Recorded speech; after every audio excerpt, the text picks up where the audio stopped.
नमस्कार। मैं वीके शास्त्री अपने चैनल के माध्यम से आप सभी दर्शकों का बहुत बहुत स्वागत करता हूं। ग्रहों के महामंत्री देवगुरु बृहस्पति ज्ञान, धन, संतान, विवाह और भाग्य के कारक देवगुरु 27 अप्रैल को मेष राशि में उदित हो चुके हैं और 1 मई 2024 तक मेष राशि में ही गोचर करेंगे। मेष राशि मंगल की राशि है और मंगल देवगुरु के परम मित्र हैं। मंगल हैं ग्रहों के सेनापति, गुरु हैं ग्रहों के महामंत्री। ऐसे में मंगल की राशि में गोचर करते हुए गुरु अत्यंत शुभ फल देने जा रहे हैं।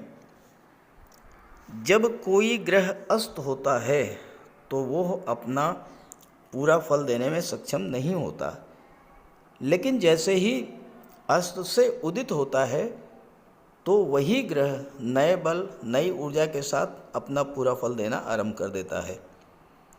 और गुरु का उदित होना आप सभी जातकों के लिए अत्यंत शुभ फल देने वाला है।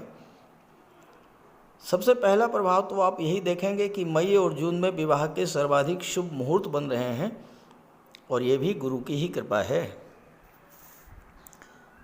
हालांकि गुरु के साथ 30 अक्टूबर तक राहु भी हैं, लेकिन अगर आपने राहु को मैनेज कर लिया, अपने आप को राहु के कारक तत्वों से जोड़ लिया, यही गुरु राहु युति आपको वो सब देने वाली होगी जो आप पाना चाहते हैं। तो गुरु के उदित होने का मीन राशि के जातकों के जीवन पर क्या प्रभाव पड़ेगा, इसी का विश्लेषण करेंगे इस वीडियो में। ये विश्लेषण आपकी चंद्र राशि के आधार पर किया जा रहा है और वीडियो के अंत में मैं आपको गुरु और राहु दोनों के उपाय बताऊंगा और आप उपाय अवश्य कीजिएगा। दूसरी बात, कमेंट बॉक्स में किसी भी अनजान व्यक्ति के द्वारा दिए गए किसी भी नंबर पर भूल करके भी कांटेक्ट मत कीजिएगा, आपके साथ फ्रॉड हो सकता है। ये है मीन राशि के जातकों की कुंडली। देवगुरु बृहस्पति आपके लग्न के स्वामी होकर धन के भाव में गोचर कर रहे हैं और साथ ही साथ दशम भाव के भी स्वामी हैं। गुरु के साथ राहु हैं और राहु विदेश भाव के स्वामी हैं। देखिए 12वें भाव में 11 लिखा है, 11 का मतलब कुंभ राशि, और कुंभ राशि के स्वामी शनि भी होते हैं और राहु भी होते हैं। अब राहु विदेश के कारक हैं और विदेश भाव के स्वामी भी हैं। तो ये जो समय है मीन राशि के जातकों के लिए विदेश से संबंधित हर कार्य के लिए अत्यंत शुभ और श्रेष्ठ है।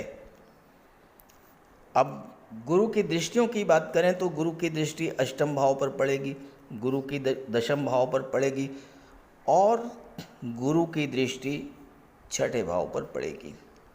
तो इस तरह से गुरु और राहु कुंडली के 6 भावों को प्रभावित करेंगे। गुरु उदित हो चुके हैं, आपके राशि के स्वामी हैं, कार्य क्षेत्र के स्वामी हैं, धन भाव में गोचर कर रहे हैं। तो सीधा सा अर्थ यह है कि आपके कार्य क्षेत्र से आपको धन की प्राप्ति कराएंगे। अब आपका प्रश्न ये होगा कि गुरु के साथ राहु भी हैं, तो इस स्थिति में कैसे आपको पूरा फल देने में सक्षम होंगे। तो मैं आपको बता दूं कि राहु को एक्टिवेट कर दीजिए, गुरु स्वतः एक्टिवेट हो जाएंगे। अब राहु क्या हैं? राहु हैं विदेश के कारक।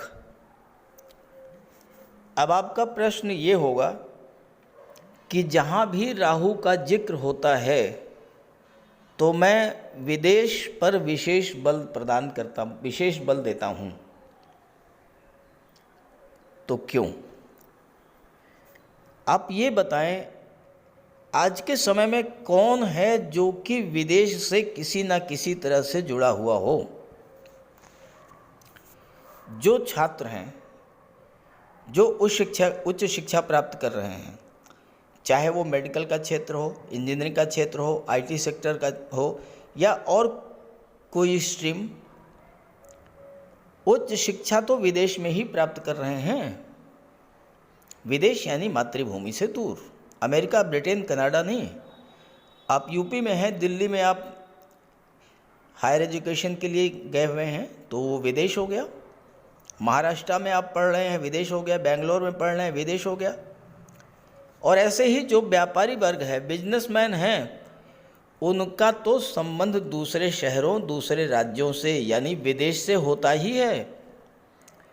यहाँ तक कि जो मजदूर वर्ग हैं, ईंट भट्ठों पर काम करने वाले हैं या फार्म हाउसेस पर कार्य करने वाले मजदूर हैं, वह भी एक राज्य से दूसरे राज्य में जाकर के कार्य कर रहे हैं, तो वो भी विदेश से जुड़े हुए हैं। तो राहु का एक पक्ष तो पूरा हो गया। अब अगर आप विदेश से नहीं जुड़े हुए हैं तो किसी न किसी माध्यम से विदेश से आप जुड़िए, अपने आप को जोड़िए। राहु है विस्तार के कारक। हर व्यक्ति अपने कार्य का विस्तार करने के लिए प्रयत्नशील है, आप भी कीजिए। राहु है ऑनलाइन एक्टिविटीज़। आज के युग में हर व्यक्ति mobile, internet, social media, YouTube, Facebook, Instagram से जुड़ा हुआ है, तो ये सभी राहु के पॉजिटिव एस्पेक्ट तो पूरे हो रहे हैं। नहीं हैं तो आप पूरा कीजिए। तो फिर गुरु क्यों नहीं एक्टिवेट होंगे? और जब गुरु एक्टिवेट होंगे, आप राहु को एक्टिवेट कर लेंगे, तो कुंडली के 6 भावों के फल तो आपको प्राप्त ही होंगे।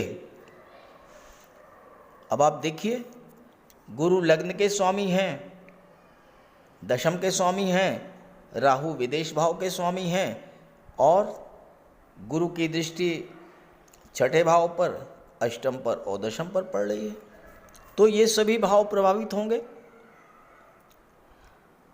अब अगर आप ये कहें कि गुरु चांडाल योग का प्रभाव, तो अगर आप खुद ही आलस्य करें, अपने आप को इलीगल एक्टिविटीज़ से जोड़ लें, तो क्या होगा? राहु का नेगेटिव एस्पेक्ट यही है, इलीगल एक्टिविटीज़। और जब आप अनैतिक कार्यों से जुड़ेंगे तो डर, भय, डिप्रेशन, चिंता, तनाव, तो फिर ये सब तो होना ही है। तो इसमें गुरु का क्या दोष है? गुरु तो अपना शुभ फल दे ही रहे हैं, देना चाहते हैं। ये आपके ऊपर है कि आप गुरु का शुभ फल कैसे प्राप्त करते हैं। अब आपको क्या फल मिलेगा? दशम के स्वामी होकर के धन के भाव में है। दशम भाव क्या है?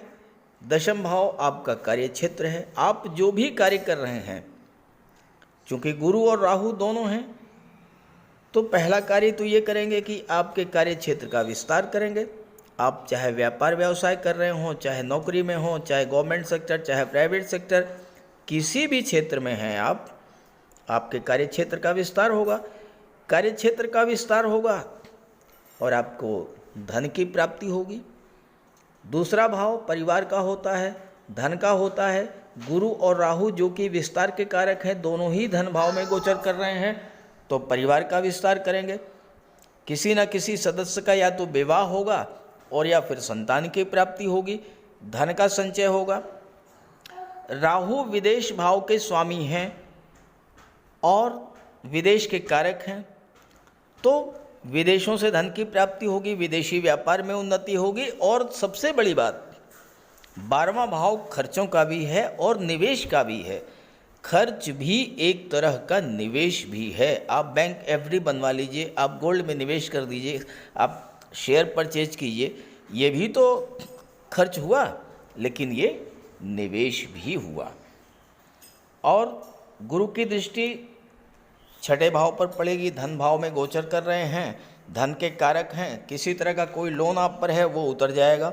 लोन लेना चाहते हैं अपने व्यापार व्यवसाय में वृद्धि के लिए, आपको लोन आसानी से मिल जाएगा। शत्रुता का तो कोई प्रश्न ही नहीं होता है। और 6ठा भाव जो होता है, यहाँ पर गुरु की दृष्टि पड़ने से आपकी इंट्यूशन पावर बढ़ेगी, आपकी पूर्वाभास क्षमता में वृद्धि होगी। भविष्य में होने वाली घटनाओं का आपको स्वतः आभास हो जाएगा और आप अपने आप को सुरक्षित कर लेंगे। अष्टम पर गुरु की दृष्टि पड़ेगी, तो यहाँ पर गुरु की दृष्टि हमेशा दैवी सपोर्ट देने वाली होती है। तो आप पर कोई भी परेशानी आएगी, गुरु आपको उस परेशानी से निकालेंगे ईश्वर की आप पर विशेष कृपा रहेगी। दशम के बारे में चर्चा हो ही गई है। तो इस तरह से मीन राशि के जातकों के लिए गुरु का गोचर अब और उदित होना बहुत ही शुभ फल देने वाला है।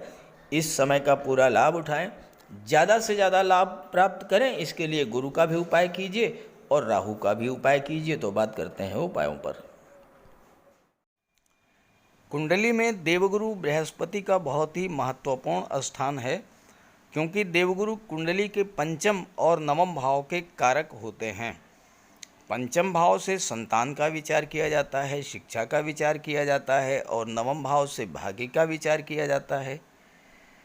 गुरु ग्रह भाग्य के लिए जिम्मेदार माने जाते हैं और किसी भी कार्य की सफलता के लिए देवगुरु का मजबूत होना बहुत ज़रूरी है।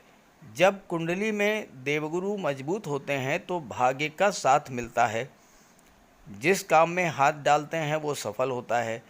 विवाह समय से होता है, शिक्षा अच्छी मिलती है, गुरु की कृपा रहती है, धन की प्राप्ति होती है।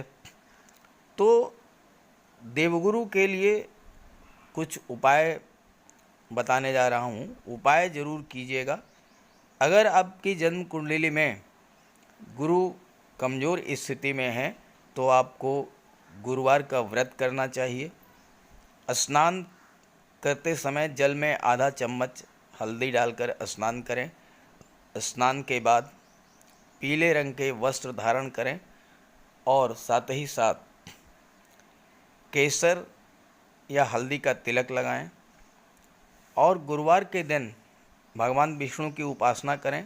घर में केले का एक वृक्ष लगा लें, उसकी पूजा करें, उसकी सेवा करें।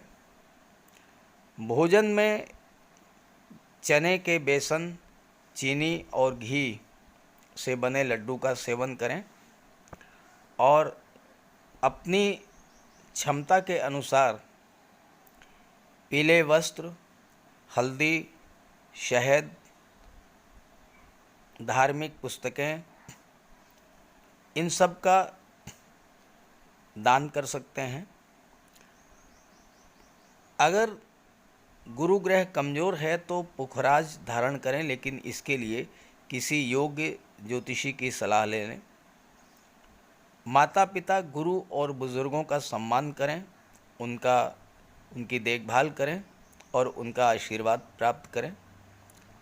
साफ सफाई रखें, गुरु की सेवा करें और दही और चावल गरीबों को खिलाएं। किसी गरीब को, किसी दिव्यांग व्यक्ति को भोजन कराएं। किसी वृद्धाश्रम में जाकर के वृद्धों के साथ कुछ समय बिताएं, उनकी समस्याओं को जानें, समझें। कोई ज़रूरी नहीं है कि आप धन से ही सहायता करें, तन और मन से भी आप मदद कर सकते हैं दूसरों की, और ऐसा करने से देवगुरु अत्यंत प्रसन्न होते हैं।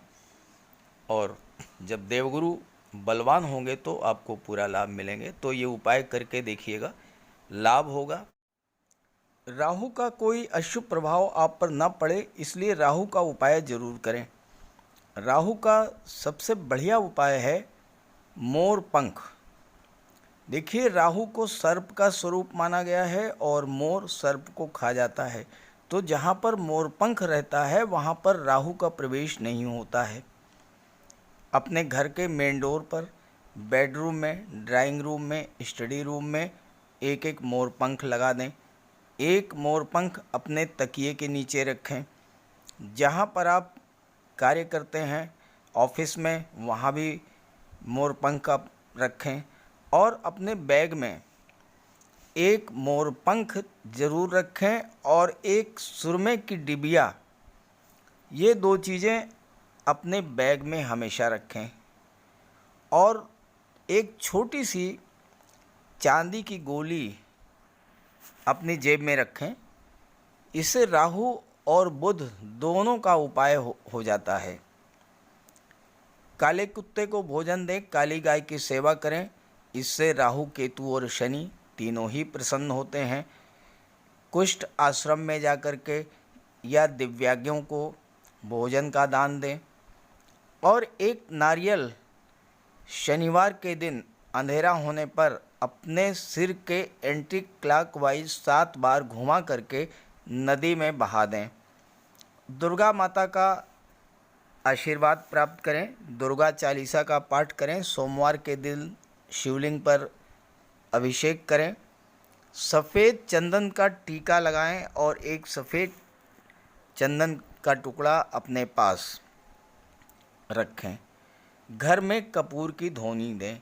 ये छोटे छोटे से उपाय हैं। अगर आप इन उपायों को करते हैं तो निश्चित रूप से राहु के सभी शुभ फल आपको प्राप्त होंगे। तो उपाय ज़रूर कीजिएगा, लाभ मिलेगा। और जब लाभ हो तो कमेंट करके बताइएगा और ये वीडियो अपने साथियों को, अपने मित्रों को भी शेयर कर दीजिएगा। नमस्कार।